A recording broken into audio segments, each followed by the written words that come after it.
this video, we're going to talk about how to change out a bad needle on your knitting machine. Here's a close-up view of what your knitting might look like if you have a bad needle. So right here, it might just not knit at all. And it will look like that. And then sometimes it might knit going one direction and not the other one, and it looks like this, kind of creates a little tuck look. And sometimes it just piles the stitches up on the needle like that and won't knit them through.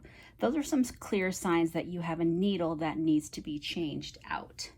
I have pulled out a needle that needs to be changed out. So the first thing I need to do is take my carriage off. I'm going to set that aside. The next thing we're going to need to do is take out the sponge bar, and that is located underneath this channel right here, and it is holding the needles down. We need to take the sponge bar out, and it is located right here. You see this little tip, and there's a slot that it goes through. What I'm going to do is use a flathead screwdriver and put it on the end of the sponge bar and push it. And you can see it's popped it out onto the other side, and we can pull it out even further. And when it gets pulled out, so the needles that are pushed down by the sponge bar are pushed up against the needle bed. When you start to let loose the sponge bar, the needles right here will pop up. So I'm going to pull the sponge bar all the way down until this needle pops up.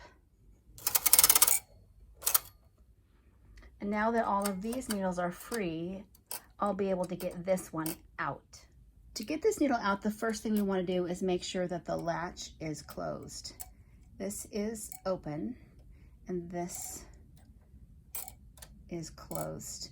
Now we are going to tilt the needle, push it down so that the butt end of it tilts up to the sky, and start pushing it back so that it is no longer in this channel. And I like to put my finger behind it and lift it, so we have to go up and over the edge. Lift it, pull it, and it comes right out. Now when we put our replacement needle, we're simply just going to slide it into this groove all the way down, and the butt end of it will go right into that channel. Push it down from right here and slide it back, and it is in place. Okay, our needle has been replaced, so we need to get the sponge bar back in place.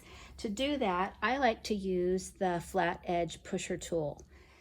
So here's what I'm going to do on this end as I get ready to push the sponge bar in. I'm going to take this pusher tool and I'm going to hold it down on top of the needles because the sponge bar needs to go over the top of these. So I'm going to push this down, and then at the same time while I'm holding it, I'm going to push the sponge bar all the way in. And now all of these needles are in place. And that's all there is to changing out a needle.